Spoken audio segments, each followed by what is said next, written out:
sitio no que estamos agora é de todos coñecido, o que non sei, bueno, estamos na iglesia de Santa María, en Pontevedra, unha preciosidade, unha obra do gremio de mareantes impresionante. Sempre me chamou a atención aí esa especie de balustrada que recorda unha filigrana. Eu creo que foi feita esa decoración tan traballada para demostrar o poder, non? É bellísimo.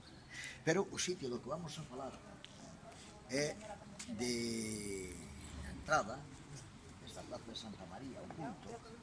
Hai dúas figuras moi veneradas, unha que ten unha fuerte devoción, que é o Cristo do Bon Viaxe, que sempre ven rezar, e hai outra que quedou no olvido.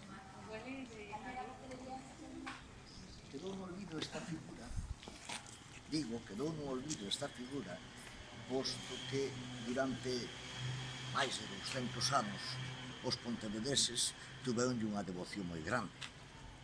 Se chama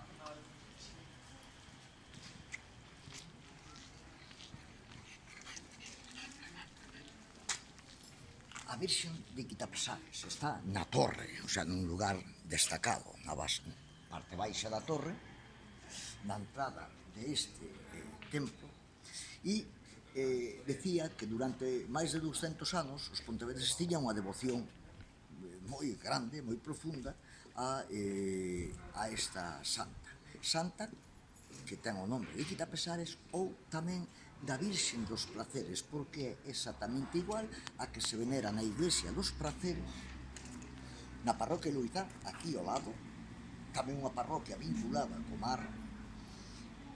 E anteriormente xa algúns dicen que había unha pequena capela no que hoxe é o Colexio Sagrado Corazón, o Hotel de Montero Ríos,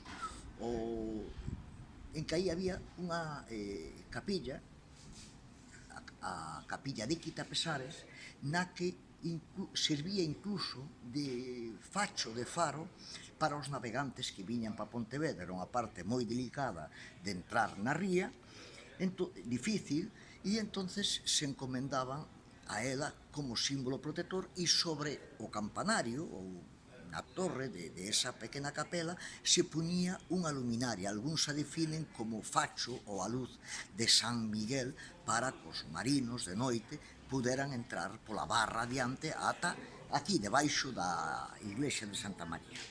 Alá no ano 1500 e pico, Francis Drake, o corsario inglés, acosa Pontevedra, e os pontevedeses se encomendan a Virxen de Quitapesares. E, bueno, pois, como os ingleses non tiñan un conocimiento da cartografía de entrar na ría, efectivamente non chegan a Pontevedra, e os pontevedreses rinden culto a Virxen, que lles había axudado, e lles había protegido.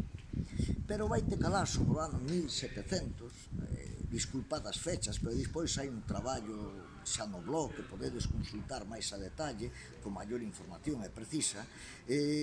Os ingleses, bueno, como xa había información detallada sobre a cartografía das rías galegas, os ingleses collen, parece ser que dada a dificultad que tiña Pontevedra, dicen, vamos a entrar en Pontevedra, pero que os ingleses non o fan pola ría de Pontevedra, senón que entran na desembocadura do Ulló,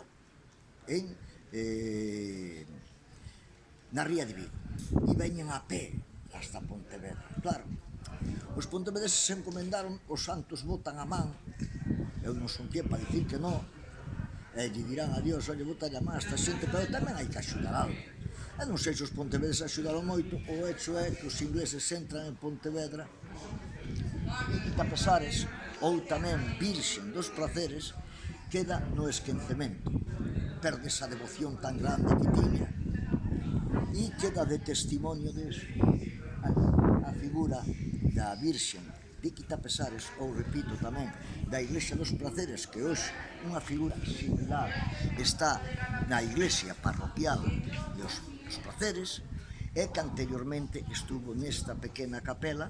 Non era o terreno como agora, e facía un lombo, E sobre eso hai algunha litografía que con a ilustración de como estaba o tema, sobre elo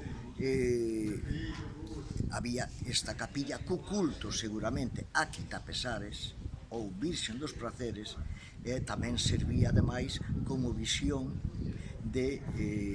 para os marinos que viñan aquí poder cruzar a Barra dos Praceres, que era un sitio delicado porque había os arenales e podían embarrancar, non? Aí queda anécdota. Despois, xa máis a detalle, vamos a meter este vídeo coa curiosidade e tamén información para o que queira profundizar un pouquiño máis xa por xente que estudiou o tema sobre Quitapesares. E eu vos deixo, espero que vos sirvira de curiosidade esta figura que temos aí atrás, que para moitos pasa desapercibido, que aquí as xentes de Pontevedra, da comarca, veñen a pedirlle ao Cristo do Bon Viaxe o que necesiten, non? Claro. Pero Quitapesares quedou no esquecemento. Hasta logo.